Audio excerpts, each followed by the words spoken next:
Evaluation question 4. How did you use media technologies in the construction and research planning and evaluation stages? In the pre-production, I used an online questionnaire creator called SurveyMonkey to develop a survey to conduct research into the target audience and about our film idea. The site has some useful features that helped with the collection and sorting of data, as it automatically recorded the answers given.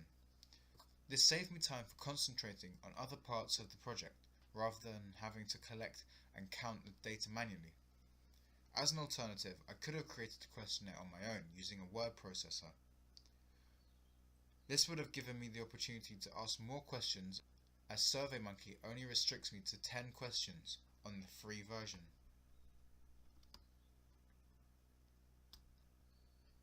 My first survey contained questions about gender, age, and psychographics so that I could get a picture of what sort of people will be watching this film. The survey also included a question asking the participants' opinion on a short TV spot trailer that represented the film idea. This would provide me with the information necessary to judge what sort of features to include in the full-length trailer, such as violence and mystery. By displaying this to the participants, I was able to gather some ideas that could be used to make the trailer better than what had already been planned.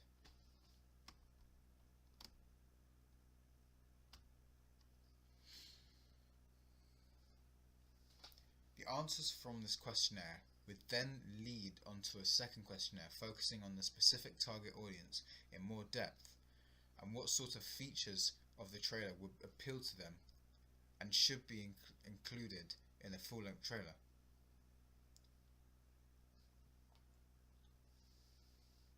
In order to get the questionnaire out to participants, I used social media sites such as Facebook and WhatsApp. By posting the questionnaire onto a feed, timeline, or private message, people would be inclined to take part in the survey, and it would help me collect data from a wide range of audiences.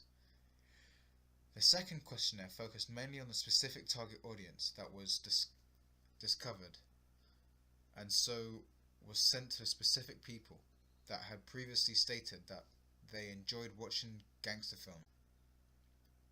Again, by sending out the second questionnaire, but this time with a notice asking for gangster film lovers to answer the questions, I was able to retrieve data from a wide range of people, providing me with more validity for the results. In order to have collected more reliable results, I could have posted the questionnaire in an online film forum or a crime gangster film forum. This is because participants would have a better understanding and stronger opinion about films, specifically of the gangster genre. The feedback will provide me with more detailed information about what my target audience is looking for in a mobster film.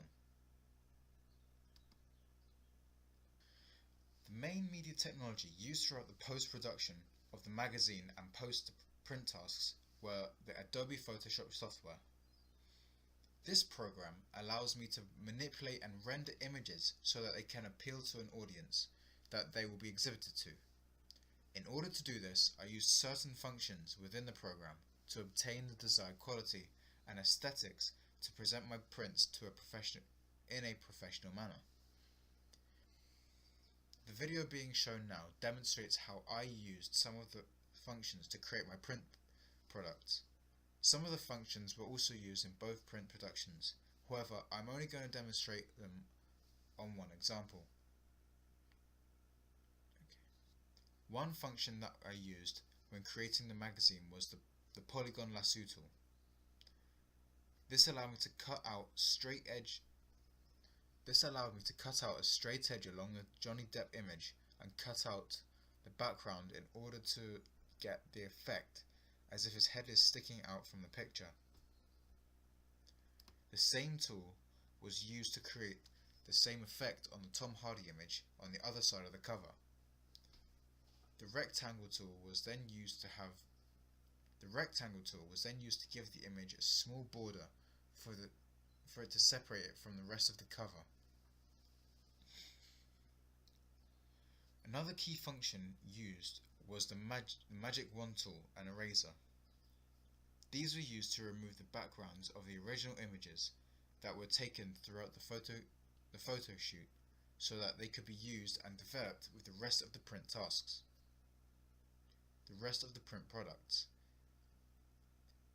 The paint tools also came in handy when touching up certain imperfections after cutting out the rest of the image.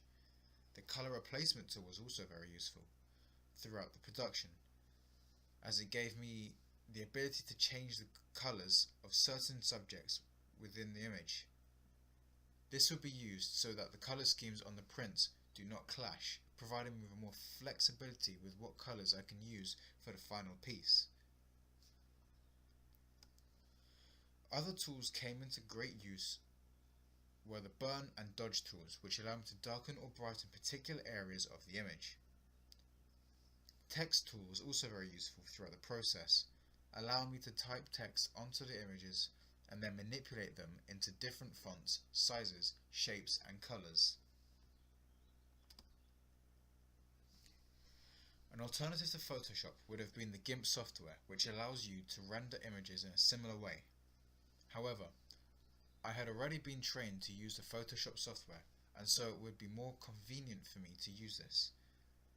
Having to learn how to use a whole new software would be time consuming and would restrict the finalization of the end product of the print. This is because I would not know how to carry out the desired functions required to develop my ideas, so creativity would be restricted massively. Throughout the production of the print products and trailer product, I used physical forms of media technology. These were mainly digital cameras which captured still and moving images in high definition quality. For the print production, I used a Panasonic Lumix DMC FX12 camera to capture images of the characters in desired poses on the photo shoot. When filming the trailer, I used the Sony FDR AX33 4K Ultra HD camera to capture the film footage. This camera may not have been the best quality camera to use for filming, but it did come with some extra functions such as image stabilizer, which keeps the image steady if there are slight vibrations on the screen. With this, I managed to capture a higher than average quality picture. It would have been better if we used cameras close to professional standards, such as the Sony AX1 4K Professional Handycam. However, we do not have access to this sort of high technology equipment. Even though I could not achieve the best standard of image quality, there were pieces of equipment that we had access to in order to help improve the quality of what was being filmed. The use of tripods to secure and stabilize the camera was the most effective piece of equipment. By using a tripod rather than holding it with our hands, we were able to shoot a clearer and better looking shot.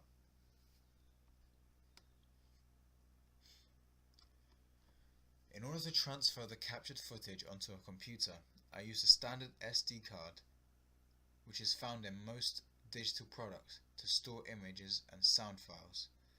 This made the transition easy, as most computers are also compatible with this device.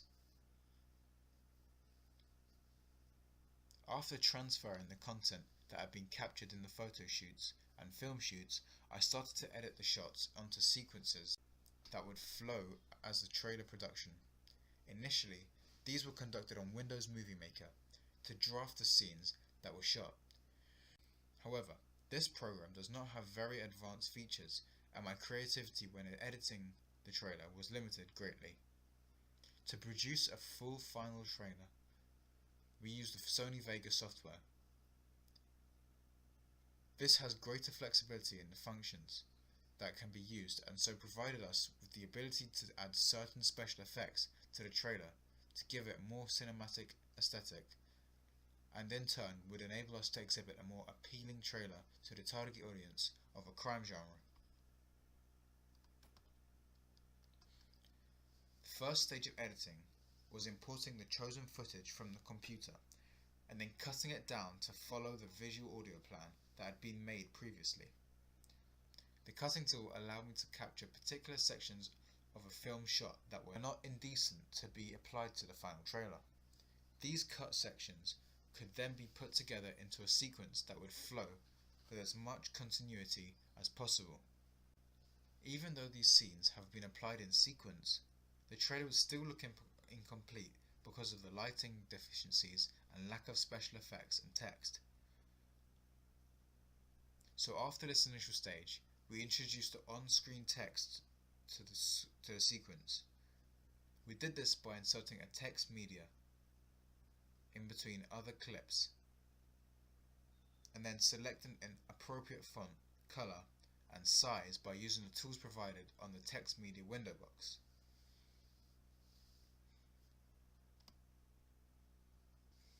Another editing feature that was used is the change of hue over the visual quality of the filming.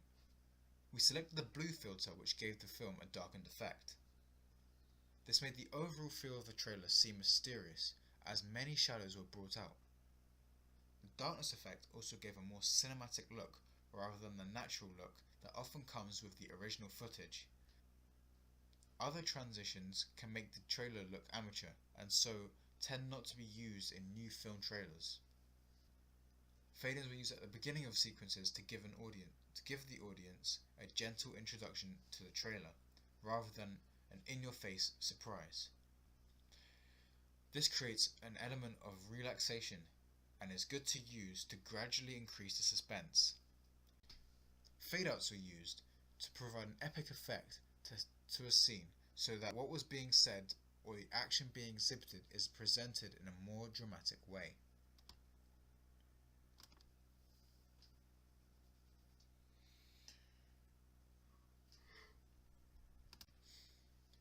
A very useful feature that is of a major importance in the editing of the trailer is the audio track separation feature that the Sony Vegas software provides.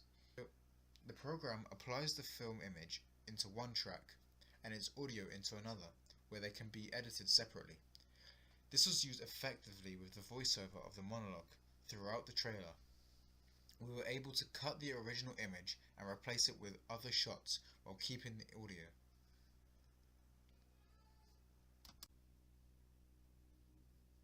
This was used effectively with the voiceover of the monologue throughout the trailer. We were able to cut the original image and replace it with the other shots while keeping the audio. We were also able to import music and sound effects into the program. Using a separate track, we could incorporate the images, voiceover, and music all at the same time. Special visual effects are another feature that comes with the program. Because some of our scenes involve characters shooting guns, we were able to incorporate muzzle flash effects into the scenes, and so create the illusion that the character is actually shooting the gun. This makes the trailer seem more realistic and captivate the audience.